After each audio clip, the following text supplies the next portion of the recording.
Thank you guys for joining in the fun. Hope InstructureCon is treating you guys well. My name is Jason Thompson. I work with Instructure as a solutions engineer, but I have been a high school teacher since 2003, and I'm also currently a graduate student in a program where I do not get to use Canvas. Really wish I did, you have no idea. Now, to start the presentation, just like I've started presentations for years as a teacher, I always wanted to engage my students or my audience with an engaging visual to start and kind of set the tone for what I'm going to talk about. And normally it'd be an image, but actually I have a little something different today to set the tone for today's presentation. Really, all you need to know about me is this is my son Theodore right here. And he has a special outfit on today, and I don't know if you guys in the back can see it, but to set the tone today, I would like you all to know that he is a member of the high school graduating class of 2032. Now, thank you, pass it back to mommy over here. Now that I have all of your attention, so here's why I set the tone with that. When I say the student of 2032, how many of you are picturing students carrying around textbooks to class? How many of you are picturing students with lots of pencils and paper and all of that? So we know that education is going to be very different, and even though 2032 seems like it's a long ways away, he's here, isn't he? So we probably should start figuring out what that type of education is going to look like and how to develop as we go. Now, most institutions out there, and I've been lucky now with my role with Instructure to visit many places, it seems like there's this three-way decision way to go. Give students laptops, give students tablets, or just go BYOD and kind of embrace everything that students are already bringing. I'm lucky in the sense that I've actually taught in all three of those scenarios. And so there are lessons that have come along with that I never would have got otherwise, to have to be trial by fire in that. And those are the lessons I want to kind of share with you all today. So even though Theodore 2032, does that mean we're going to try to predict the future? Well, my expectations for 2015 were set by this movie. So predicting the future isn't necessarily easy to do, but there are some things we can say for sure. For instance, when I started teaching, devices that kids were bringing, iPods, cell phones, all of this, these were distractions. These were the worst things that students could bring to class, and we fought them badly. Some still are. It's a very challenging thing when you try to take new devices and bring it into traditional teaching. So how do you kind of move past that? And again, that's the reflections from literally, this is my old classroom that I wanted to share with you all. So why is it a challenge?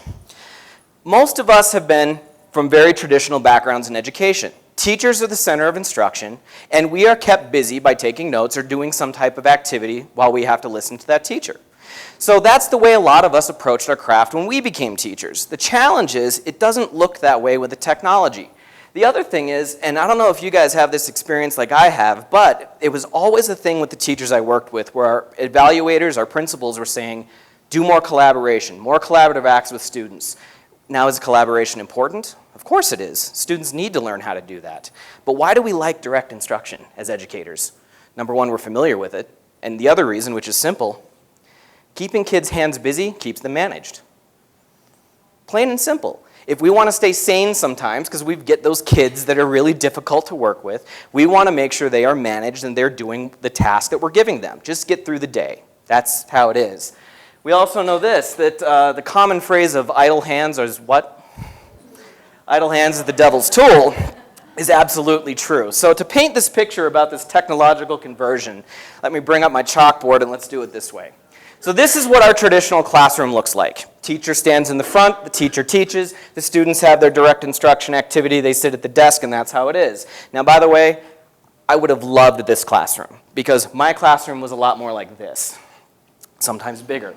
I literally worked in a school district where the size of the class was set by fire code and how many students could fit in a room.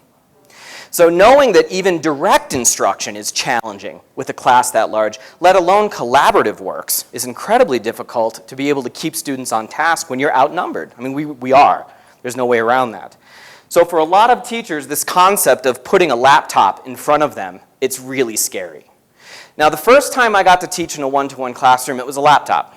And again, I want to share the lessons that I had with it. Now, the laptop, and it doesn't matter if you go Apple or HP or any of the ones that are out there, there's one problem that comes with every single laptop.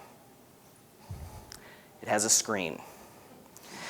And if I'm standing in the front of the room and I teach the way that I've always been familiar with teaching, just like so many of you are on laptops right now, you guys could be checking scores, you guys could be on social media, you guys could be on a lot of things. And yes, can we try to be proactive and, put filters in place for students? I've been around education long enough that I'm cynical enough. I think students are always going to beat us on filters. That's just me. Even if they've got other tabs up and it's still getting off task. So the problem is my proximity as a teacher. Where am I actually able to teach? When I was creating this presentation, I searched in Google one-to-one laptop classroom, and this is an image that came up. I honestly think this is a complete lie. Because if the teacher is up there and there's no camera back here taking a picture, I think we'd all agree students are probably going to be trying to go somewhere else on the net. They may not be getting there, but they're sure trying. Right. That's just the way that it is. So again, the issue is my vision. If I stay in traditional teaching and I stay in the front, the screen is ultimately the big problem. And that's the issue with any big laptop one-to-one or cart situation. So how did I learn to manage it? How did I learn to get around it? Well, my proximity had to change. I had to be mobile. And for me, that was a challenge because the first district that I was in, where I got to do this, we had smart boards up here. So my way to control my class with a smart board up in the front, meaning I'm locked to the front of the room, or it was a computer terminal back down here, so I'm now locked to the back. I needed something to be able to be mobile. Guys, notice how I'm teaching right now is I'm mobile with it. I can do what I need to from my laptop or from my iPad. Whether it was a clicker in PowerPoint or something, I needed to be mobile in order to manage the room. And here's why Canvas made such a big deal for me too, as a part of that. So by embracing all of it and putting Canvas on it, my management became visual just like it was a desk. I could walk around the room, my Canvas page would be up, and the page almost didn't matter because if I could see the navigation on the left and the navigation bar on the top, I knew my students were either in exactly the right place or at least close. And if I could give them an activity to do in Canvas, it got even better. So that direct instruction that I'm talking about, that it's, again, very comfortable for a lot of teachers. I was a social studies teacher. Lecture's a necessary evil. I can't get around that. So how did I embrace the device to keep those hands busy?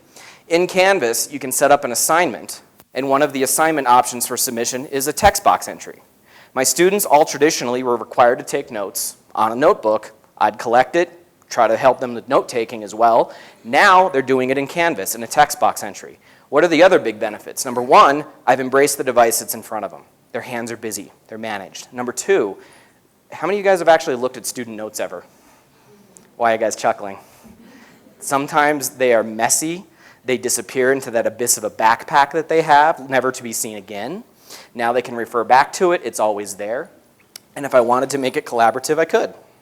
So again, that very traditional, I've got my PowerPoint in the front, I'm in the back, and the desktop of the laptop becomes like the desks that I've managed for years. Put your iPod away, put your phone away, keep this on the desk, whatever.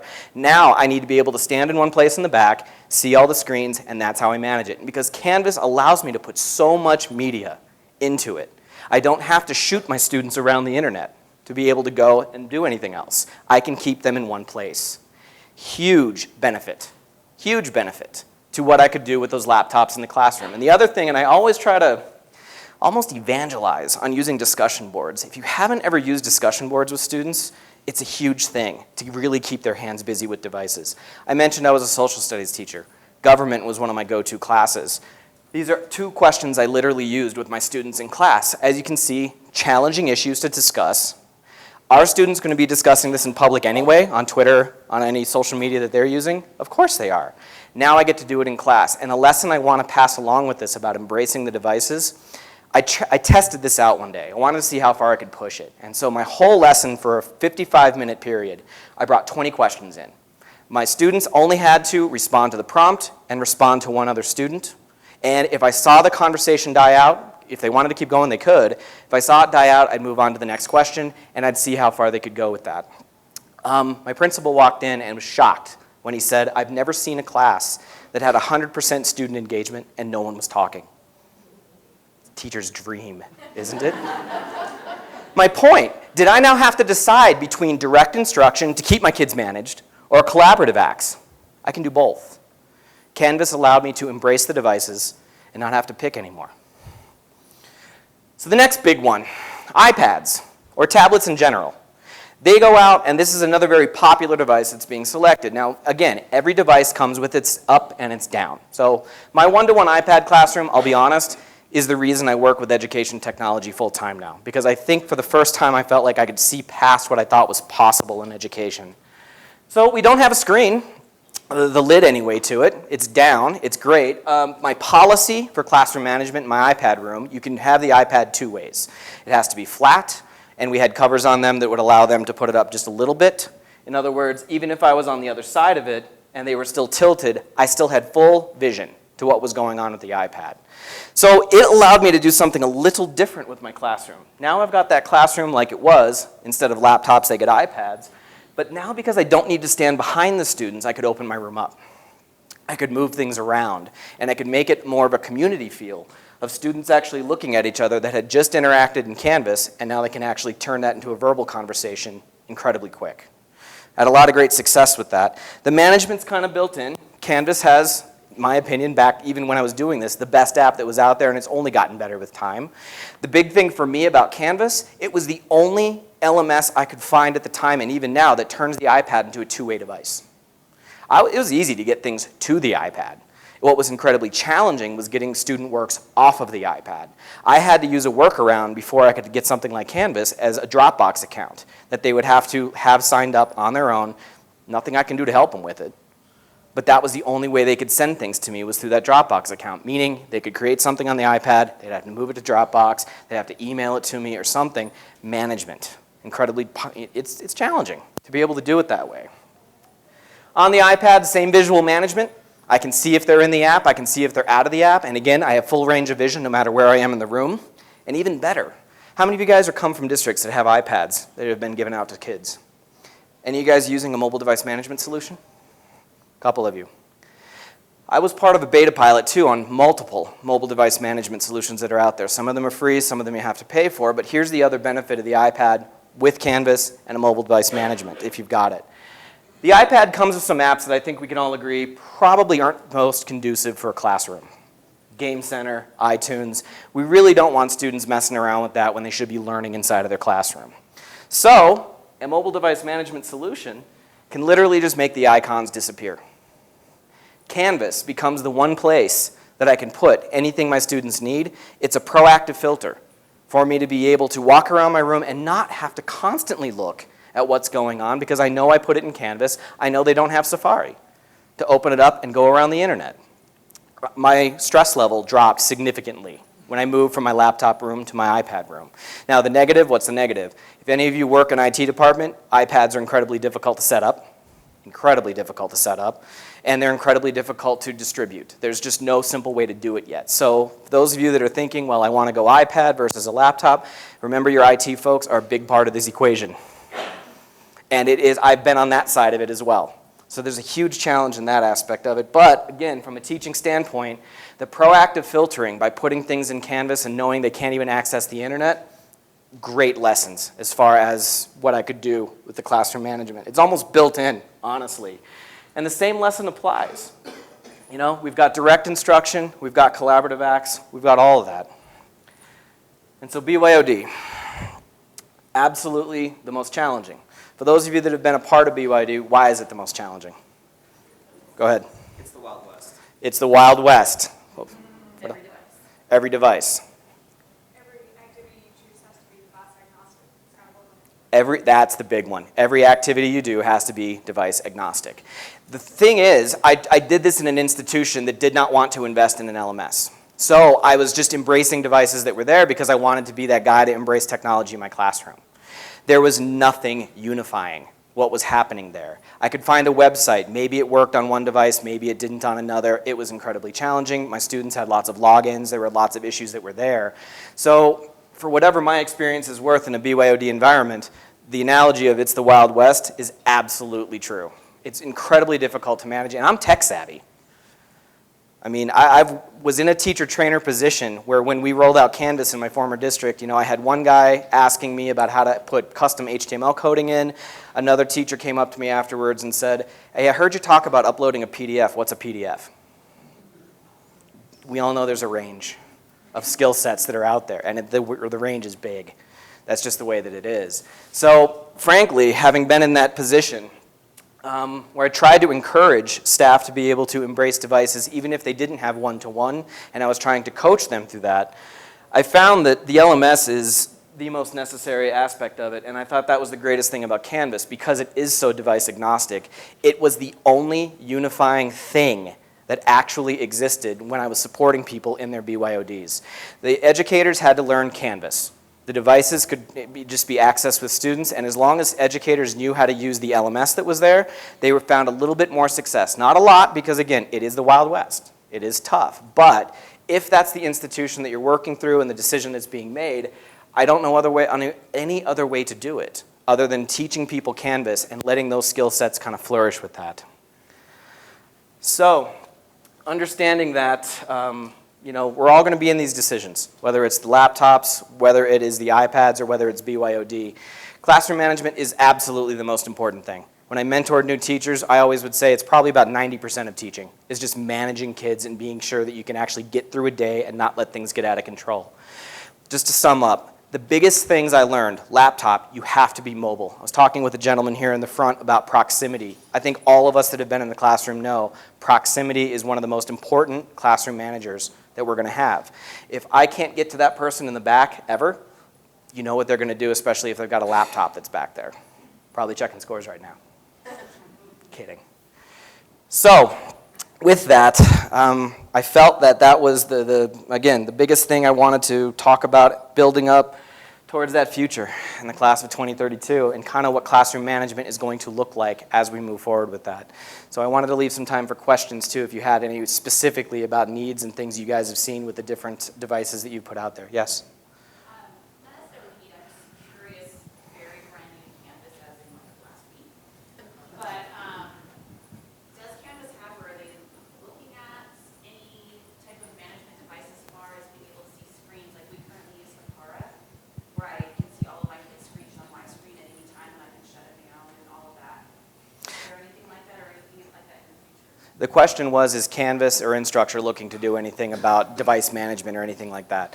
Not to my knowledge that anything is going on with that. It's kind of building out the LMS, making it more robust in what it can do, possibly through LTIs, like we've got the Respondus lockdown browser you can use for different things, so you could at least lock the device while you're in Canvas and all of that.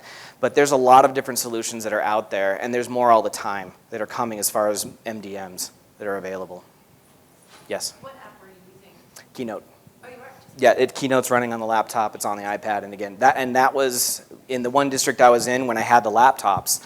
I told my tech folks I need to be mobile. This being locked to a smartboard isn't going to work. And we had HP laptops at the time. So we used an application called Air Server. They gave me an iPad. And I was just able to move around the room and just go through that device. I already had Air Server. It was fairly inexpensive. And that would do it. I tried to pilot the Apple TV as well to be able to go that direction. Had some success with it, but that's really, really dependent on your network infrastructure and how well your wireless is set up. If it's spotty at all, and the device doesn't like a lot of chatter on a network either. It also is easy to take over. Yeah, that's one of the problems. As soon as somebody sees AirPlay, they The comment up here was the Apple TV is easy to take over, which, yes, absolutely true. So there's up and a down with that. What was that? You can use the code. You can use the code. Yes? I totally resonate with what you're saying because we're going into year 4 and I'm not mobile yet. So I am just, so it's really interesting for you to say that. Just to be able to be mobile, we're finally getting Air Server, so cross your fingers, it'll work. But my question is, for the discussion boards, I've been wanting to use them, but I have 120, 180 students because it's in the course because it's divided by sections. Any suggestions? As far as just managing the numbers and everything that are in there? How do you do a good discussion board with 100? I mean, you can't, unless you direct them to a certain discussion board and say okay, if you're period 1, you're going to only use this. If they're broken up by sections, you can create one. And you can also... But you're not, they're all within that one course. So, I've still got all of my students in one course. Are your students chunked in any way? Yeah, they are. I would say create one for each one of those little chunks. Create a group? Create a group and do it that way. You could do a differentiated assignment, which is now in production with Canvas, so you can just assign it to certain people. You could do it in groups. You could just do a different prompt and say you're answering this one if you want everybody to see it, but groups might be your easiest way to go. I'm a huge advocate for that because I think you guys know students are doing that anyway. And part of my class that I started talking about was digital citizenship skills. If we're going to have these devices, we need to learn how to use them appropriately because you're already doing it in your life anyway, and we're going to practice. And on the discussion board side, again, just experience that helped me with it because I know some people are afraid of allowing students to post on things like that. I would bring up my local news. I live in Arizona. We'd bring up AZ Central. And I'd not let them look at the news, but I'd let them look at comments down on the bottom. And I'd say, what do these people look like? What do you think their response was? They look like idiots. And I'm like, yeah, they do. And I don't want you to look like that. We are going to practice doing all of this. And again, for those of you that still might be a little afraid of it, honestly, the speech that I gave my students all the time, regardless of device, it was the exact same speech. It's, look, guys, we're going to practice this because you're going to do it in your life anyway. And if you really want to take advantage of this and post something inappropriate, you are literally making it the easiest discipline that I as a teacher have ever had because you're putting your name, the date, the time, and the infraction in a place for me that I can in seconds screenshot, send to the principal, and send to your parent. No one ever really pushed that after that speech. Yes? You seem to be very focused in your classroom management strategies on locking down and sort of control of them being on task. Is that a little bit kind of rubbing up against your digital citizen focus? Like if you're really teaching digital citizenship, isn't the implied trust of them having a device and being responsible for doing the right thing in your classroom, like rather than, say, to me, like taking off Safari in the MDM seems kind of unconscionable, like if you need to do any research or something like that. And I think it goes back to the MDM. I mean, I wouldn't say it goes against digital citizenship because as a teacher, I still have to control my classroom. I mean, at the end of the day, I do. And some groups of kids are going to be able to handle that better than others, and that's just reality. I wish I could say that they wouldn't be jumping all over the place and they can multitask, but it's hard for adults to multitask, let alone 16, 15-year-olds that I worked with to be able to do that. So I still can open up if I had the MDM. One of them that I tested, I could change the configuration in a minute. So if the class conversation led to, oh, do we want to do some internet? Open up Safari, go for it. You've got a window to be able to use Safari, you've got that. But tomorrow's lesson, Safari is probably not conducive to what I'm doing. I'm going to go ahead and switch it, lock it down, and we're just going to go through the LMS. Well, I think you're selling them short a bit, but that's just my opinion. Yes? That I could change it really fast? AirWatch. AirWatch. That was the one I honestly had the most success with. I used Meraki in one of my tests, which is free, and it's great, because it's free. But we used AirWatch as well, and that one was a bit more granular in its abilities and what it let me do with the device. The row setup that you have, I know you're doing collaborations online, but I'm worried about that they were all just in rows, and it feels like that's a pretty limiting setup to have for your classes. I understand wanting to see the screen, but that feels like it's a pretty big limiter. The question is about if having kids in rows and is it limiting keeping kids that way. I'll be honest, I hate rows. Yeah. I hated it. Kids are not crops. They shouldn't be planted in that capacity. And I want it to be a community, but at the same time, I need to keep my students moving forward in what we're doing. So I tried many different things. Literally, one of my setups was a horseshoe type setup with the laptops, and if we were doing something, I'd have them turn around in their desks so I could stand in the middle of the room and see all the screens that were right there so they would stay on task. But I hated doing that because now they're not focused on me. So for any of that direct instruction that's going on, I didn't find a better way to be able to just be mobile, be in the back of the room, and be able to see things, and just manage it like I did a desk previous to that. Yes? If you're working with middle school and high school students, one of the things, and actually I've worked with higher ed doing this too, I have a policy where cell phones are also on the table too, and up. That way you're not having students stare at their laps and smiling. You realize that that's definitely a text. The comment being said, if you guys couldn't hear it, is the policy up here is just have your cell phone out, have it right there on the desk, because instead of hiding it under the desk, which we're all going to see and they're going to do anyway, I always used to kind of tease my kids, like, your legs are not that interesting. Yeah. Like, just, no, and again, there's always that, if you've ever actually embraced the devices in a BYOD, you'll know what the first thing a group of kids are going to say when you do it. Without a doubt, you're going to say, take out your iPod or take out your phone. They're going to be like, finally. Because it's such a part of their life. It's literally like the 21st century security blanket. They need it. Great questions. Any other questions from you guys? I have about 4 minutes left. This is sort of a technical thing, but about Yeah. how you deal with charging Yeah. I've talked to people who have their kids, they say, hey, you're not allowed to have your chargers on campus, or some people who say, who like try and set up extension cords sort of all over the room. What was your... The question is, how do you keep charging not to become an issue with the batteries that are there? Charging stations are a way to go. I mean, you mentioned extension cords, AKA fire hazards, which are always challenging with things like that. I think part of the reason I had such a success with the iPads is because at least their batteries could last all day, and as long as they got plugged in at night, they'd be fine. The part of the failure of the one HP initiative that I did with the laptops is their batteries were terrible, and they just wouldn't last. We had to buy the extended batteries that were there, which were costly. And ultimately, the reason the district went away from that was because they just couldn't find a good way to do it. When I would, if it was a cart situation, I had to make sure they were plugged in at the end of every class. I lose instructional time. It's tough to be able to do it all like that. So charging stations, I think, are the only way to go for things like that. We're in the process of actually doing a rollout for next year, and so we put charging stations in the library, and we've got them in our in front of our quad, so when students walk into a building, they have them there, and we have a digital locker system, which actually is great because you can put in multiple styles of cables, so you can have a 15-pin iPhone. Yeah. And The digital lockers, if you guys haven't seen those too, that's a great idea that I've seen a lot of places do. You can just invest in those. Students can lock up the device, charge it while they're at lunch or whatever. They can then get it and go back to class, and they've got the battery that's there. And again, talking digital citizenship skills, keeping your device charged if you're checking it out to them. That's part of it. That's just it. Yes. We went once a month this year, and I found that and it didn't happen very often, but if I had a kid whose computer was just dead, they showed up with a dead computer, and I was on Canvas that day, my response was, sucks to be you. You can come back at 3:30 and we'll do this then. And I only ever had to do it twice. Well, and that's where, again, Canvas, is the great thing because they can access it at school, they can access it later, and as long as they, know what's expected of them, they can do it on their own. That became my catchphrase, just go to Canvas. Go to Canvas, figure it out. And, became a big part of everything that was there. We got, 2 minutes? Any other questions? Great questions from you guys. Yes? It's a hard one as far as distraction goes and weighing distraction but the teacher-directed versus student-centered learning. I mean, I know you're totally student-centered in what you're doing. It's just a matter of giving them that choice. And I think by locking down a little bit,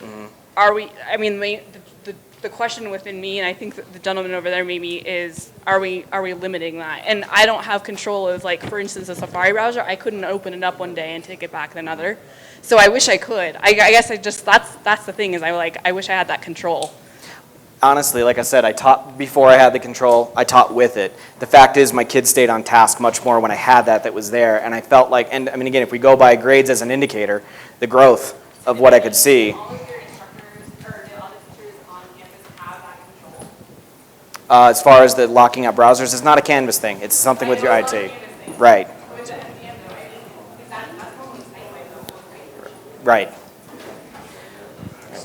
Thank you, guys.